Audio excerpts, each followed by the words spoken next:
West Bengal weather update 17 September 2025। আজকের আবহাওয়া কেমন থাকবে চলুন দেখে নেওয়া যাক। উত্তরে অতি ভারী বৃষ্টির সতর্কতা জানাচ্ছে আবহাওয়া আলিপুর দপ্তর। বিশ্বকর্মা পুজোয় কেমন থাকবে আবহাওয়া চলুন দেখে নিই।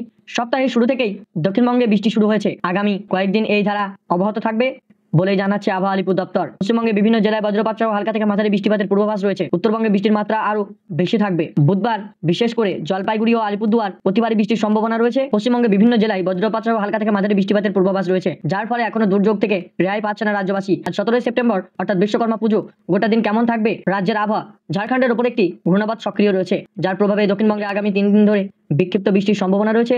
বিশেষ করে বীরভূম জেলা, মুর্শিদাবাদ জেলা আর ভারী বৃষ্টির আশঙ্কা রয়েছে। বিশ্বকর্মা পুজোর দিন কলকাতা সহ দক্ষিণবঙ্গের বেশিরভাগ জেলায় বজ্রপাত সহ হালকা থেকে মাঝারি বৃষ্টিপাত রয়েছে। ঘন্টায় 30 থেকে 40 কিলোমিটার বেগে দমকা হাওয়া বইতে পারে। পাশাপাশি হাওয়া অফিস জানিয়ে দিল বৃহস্পতিবার পুরুলিয়া, বাঁকুড়া, বর্ধমান, বীরভূম, মুর্শিদাবাদ বৃষ্টির পরিমাণ তুলনামূলকভাবে বেশি থাকবে। যদিও হাওয়া অফিস জানিয়েছে সব জেলায় এমন পরিস্থিতি থাকবে না, তবে হালকা থেকে মাঝারি বৃষ্টিপাত অব্যাহত থাকবে। দক্ষিণবঙ্গের তুলনায় উত্তরবঙ্গে বৃষ্টির মাত্রা আরো বেশি থাকবে।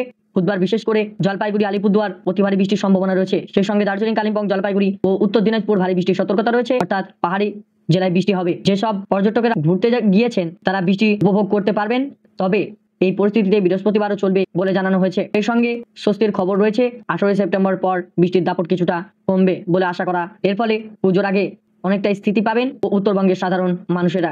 কলকাতার আকাশ আজ কেমন থাকবে? কলকাতায় সপ্তাহ জুড়েই মেঘলা আকাশ ও বিক্ষিপ্ত বৃষ্টির সম্ভাবনা রয়েছে।